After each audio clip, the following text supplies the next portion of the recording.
Muchas gracias, doctor Bernal. Yo creo que esta excelente explicación de prótesis ha sido suficiente. Yo quiero invitar a los panelistas que nos acompañen, por favor, y aprovechar estos últimos 8 minutos que nos quedan para que los profesores, adelante, por favor, si gustan pasar con nosotros, para ver si tienen los panelistas preguntas del auditorio.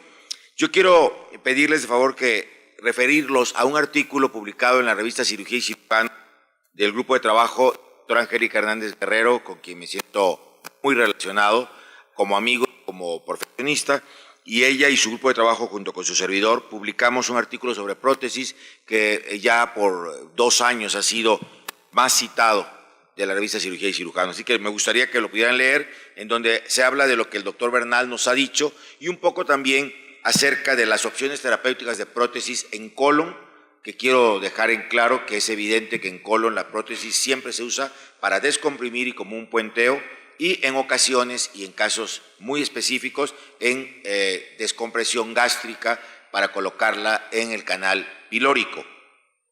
Lo demás de prótesis ha sido abordado ya de manera muy satisfactoria. No olviden que hay que tener siempre en cuenta las características de la lesión que los panelistas han dejado en claro para todo procedimiento endoscópico y las características del paciente. Necesitamos una expectativa de vida, necesitamos un paciente que pueda tener por lo menos, se considera 1 mes de sobrevida esperada para poder entonces tomar la decisión de poner una prótesis que tiene la desventaja mayor, es que es muy cara. La técnica no es difícil y menos en manos expertas como la de los que hoy nos han acompañado en el panel. Doctor Antonio de la Torre, académico doctor Antonio de la Torre, un comentario. ¿Han observado ustedes que están apareciendo nuevas técnicas, algunas tan audaces como la de tratar el cáncer de la mucosa a través por vía endoscópica, lo cual es totalmente revolucionario? Me gustaría preguntarle a la doctora Angélica Hernández, quien ella sé de antemano que tiene experiencia, ¿cómo se crean esas destrezas? Ella es profesora y entonces crea destrezas en otras personas y ella en algún momento tuvo que crear sus propias destrezas.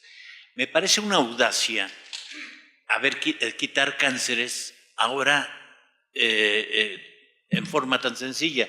Doctora, ¿cómo crean las destrezas? Bueno, yo creo que sí, cuando uno ve trabajar a los japoneses, que son los que tienen toda la experiencia del mundo en relación a este tipo de lesiones, pues se ve tan sencillo, pero cuando uno empieza a trabajarlo, la verdad es que sí lo sufre y lo sufre uno mucho.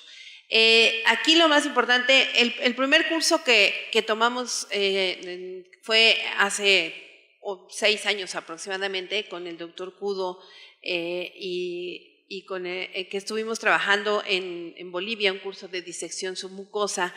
Y nosotros lo veíamos tan fácil y nos decía, lo hicimos inicialmente en perros y después ya no lo hicimos nosotros, vimos al profesor cómo lo hacía ya en pacientes, en humanos. Y lo que preguntábamos era en qué momento podíamos sentirnos o podíamos hacerlo. Entonces, bueno, lo que se recomienda, y como les presenté al final un trabajo para aumentar o mejorar la curva de aprendizaje, se recomienda que se haga primero que sea un endoscopista que tenga experiencia en endoscopia terapéutica, eso es lo principal, porque se requiere de manejar diferentes accesorios, no solamente es utilizar un cuchillo, hay que utilizar una pinza para hemostasia, hay que saber utilizar clips en una complicación como una perforación. Entonces se requiere un endoscopista que sea que haga endoscopia terapéutica. Segundo, que tenga que se dedique o que haga este tipo de procedimientos primero en animales ex vivo, es decir, en modelos biológicos que no tienen ningún riesgo y que uno puede ver claramente cómo puede tan fácil perforar una pared de cualquier segmento del tubo digestivo. Después de hacer varias de estas, entre 20 y 30, se recomienda que se haga que se vea al profesor y que se ayude al profesor, que sea el experto, y después que el profesor supervise, igual entre 20 procedimientos. Así que al final de cuentas no es una técnica tan sencilla como los japoneses dicen. Para ellos es más del 50% de los pacientes se abordan de esta manera en Japón. Sin embargo, en México, lamentablemente, la minoría de los tumores son susceptibles a este tipo de tratamiento, porque la gran mayoría, como lo comentaba, llegan en enfermedad ya avanzada. Entonces, se requiere realmente de un tiempo de aprendizaje, y no se debe hacer en el que tenga menos experiencia. Debe tenerse el mayor tiempo posible para poder trabajar una lesión de este tipo. Sí, yo quiero redondear un poquito el concepto, porque hay algunas cosas que probablemente es indispensable que se sobreentienden, pero que a lo mejor no fueron explícitas. Primero, esto no es una técnica para hacer en el consultorio, para que la haga cualquier endoscopista cuando encuentre una lesión de ese tipo. Este tipo de técnicas son técnicas que tienen que utilizarse y hacerse solamente en hospitales de tercer nivel, en centros hospitalarios donde se tenga la experiencia. El principal problema en nuestro país es que los tumores que nosotros vemos en el aparato digestivo son tumores muy avanzados, y la posibilidad de hacer esto es una posibilidad muy limitada, de tal manera que esto se queda solamente para 3, 4, 5 personas que hacen este procedimiento. Es posible que en un futuro, cuando se detecten más temprana, más oportunamente estas lesiones, entonces sí se puede hacer, pero en este momento es algo que solamente tiene que hacerse en 2 o 3 lugares, 4 lugares, no sé, con mucho cuidado, ¿no? Hay que tener mucho cuidado, porque esto sí son técnicas de alto riesgo. Sí, realmente, ya lo explicó la doctora Angélica, lleva un tiempo aprenderlo, pero además de que lleve el tiempo aprenderlo, ningún paciente es igual. Y de repente hay lesiones que nos dan sorpresas y hay que estar preparados, también se dijo en las pláticas, para resolver complicaciones. El endoscopista tenemos la obligación de también saber reconocer una complicación y saber abordarla. Esto es muy importante, porque de repente vemos que nos entusiasmamos por una técnica novedosa, vamos a hacer mucosectomías amplias o hacemos una disección de la submucosa. Como dijo Angélica, vemos al japonés rapidísimo, a Toyonaga, a Inoue, a tantos, y queremos llevar la misma velocidad. Aquí no es de velocidad, aquí es de responsabilidad, pero yo agregaría a este comentario el saber tener un equipo que también sepa, el anestesiólogo, el quirófano, el terapista, todos saber atender la complicación en estos padecimientos.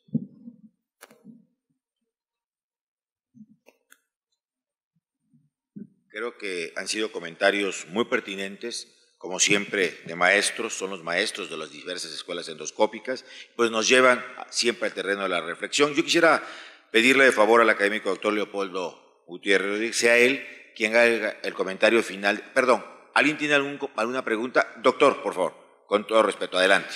Y luego le pediremos al académico Leopoldo Gutiérrez que concluya este evento. Bueno, pues primero que nada, mis felicitaciones a todo el grupo de endoscopistas que presentó esta magnífica exposición. Creo que es una exposición de alta escuela endoscópica. La verdad de las cosas, yo quiero testificar que he sido manejado por algunos de ustedes, de los que están en la mesa, por algunos otros que no están, y realmente estoy muy admirado porque he aprendido mucho a través de mi trato con ustedes como amigos y como endoscopistas. Hace poco tuve la oportunidad de ver una película en relación a esto que se llamó Manos Mágicas. Es la historia de un neurocirujano de color de los Estados Unidos que hacía maravillas en la situación esta. Y lo que ustedes hacen me ha dado mucho aprendizaje como médico y como paciente, porque no es nada fácil lo que hacen en relación a su trabajo. Entonces, es todo un arte esto, lo que ustedes practican todos los días. Y estoy de acuerdo con el concepto del doctor Bernal, que se necesita una destreza quirúrgica muy especial para poder manejar, como lo hacen, tantos casos tan complicados en las distintas instituciones. Y me surge en el pensamiento una pregunta en relación a lo siguiente. No se debería llamar su especialidad, en lugar de endoscopía, cirugía endoscópica. Digo, esto es algo que, perdón la ignorancia, a lo mejor estoy hablando mal, pero lo que ustedes hacen es una maravilla en el sentido de que resuelve muchos problemas que anteriormente solamente se resolvían desde el punto de vista quirúrgico, que era muy necesario que el paciente fuera laparotomizado para poder hacer o resolver lo que ustedes ahora vemos que resuelven con esas manos mágicas que todos ustedes tienen. Muchas gracias, nuevamente felicidades y más profundo agradecimiento a todos ustedes y a los adelantos que hacen. Gracias, señor académico. Muchas gracias, por su comentario. gracias. Evidentemente, la endoscopia que aquí hemos presentado es la terapéutica, pero existe todo el terreno de la endoscopia diagnóstica, que es igual de importante y que ha contribuido de manera fundamental al avance de la gastroenterología y de la cirugía en particular. Académico doctor Leopoldo Gutiérrez. Miren ustedes, para tratar de ser breve, el desarrollo de la medicina en general y de los procedimientos técnicos y con equipo es tan abrumador que nosotros estamos muy sorprendidos porque ahora necesitamos hacer ultrasonido endoscópico, operar acalacias por endoscopía, NOTS incluso de querer sacar una vesícula por cualquier conducto natural o orificio natural. Y esto viene a la reflexión en base a lo que acaban de comentar, sobre todo la doctora Angélica, de cómo prepararse para tener y aprender todo este camino tan sofisticado y tan complejo. Y aquí me recuerda que nosotros aprendimos a la base de prueba y error y por imitación de nuestros maestros. Y ahora la doctora Angélica ha desarrollado, se ha desarrollado técnicas de práctica en animales ex vivo y vivos y en otros procedimientos con simuladores. Y ahora la enseñanza y el aprendizaje de todas esas técnicas de aprender a ver con un confocal, que es un microscopio endoscópico, de meterse en los pequeños conductos, de hacer cirugías endoscópicas complejas, se requiere de un entrenamiento que incluso ahora ya no se llama curva del aprendizaje, sino curva de la enseñanza.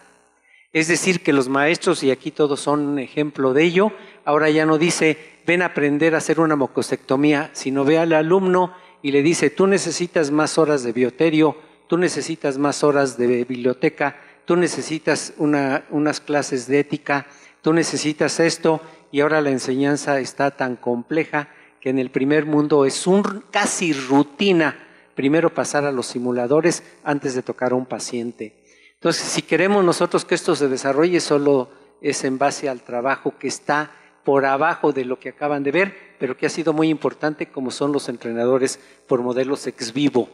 Y esto para que ahora deben de aprender todos, sobre todo los residentes, más en el laboratorio, en la biblioteca y otras antes de tocar un paciente. Pues muchas gracias. Muchas gracias, académico. Pues hemos tenido la oportunidad de escuchar la opinión de destacados profesores del ISSSTE, del Centro Médico Nacional, de Cancerología, del Hospital General, del Hospital Juárez, y todos concluyen lo mismo. Evidentemente, la endoscopía, en particular la terapéutica, ha tenido grandes avances. Los aditamentos que hoy tenemos son prácticamente, como decía en alguna transparencia el doctor Antonio de la Torre citando a Clark, esta maravilla que se logra con la endoscopía a veces llega a ser indistinguible de la magia. Lo cierto es que para hacerlo hay que prepararse, hay que estudiar, hay que practicar en modelos, ya sea ex vivo o ya sea electrónicos, antes de llegar al paciente. A nombre de la Academia Mexicana de Cirugía, les agradecemos su presencia el día de hoy y les invitamos a continuar con las actividades de esta nuestra Semana Quirúrgica Nacional el día de mañana. Muchas gracias, buenas tardes. Nos ha dicho, y un poco también acerca de las opciones terapéuticas de prótesis en colon, que quiero dejar en claro que es evidente que en colon la prótesis siempre se usa para descomprimir y como un puenteo, y en ocasiones y en casos muy específicos en descompresión gástrica para colocarla en el canal pilórico. Lo demás de prótesis ha sido abordado ya de manera muy satisfactoria. No olviden que hay que tener siempre en cuenta las características de la lesión que los panelistas han dejado en claro para todo procedimiento endoscópico y las características del paciente.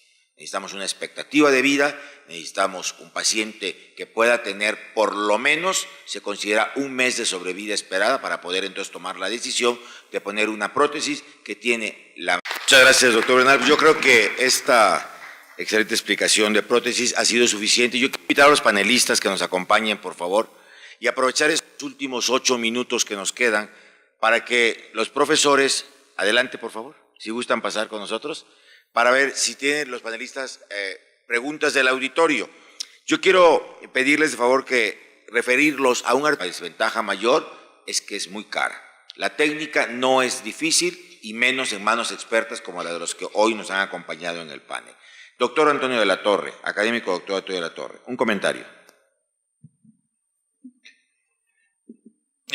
¿Han observado ustedes que están apareciendo nuevas técnicas, algunas tan audaces? Artículo publicado en la revista Cirugía y Cirujano del grupo de trabajo doctora Angélica Hernández Guerrero, con quien me siento muy relacionado como amigo, como profesionista, y ella y su grupo de trabajo junto con su servidor publicamos un artículo sobre prótesis que ya por 2 años ha sido más citado de la revista Cirugía y Cirujano. Así que me gustaría que lo pudieran leer, en donde se habla de lo que el doctor Bernal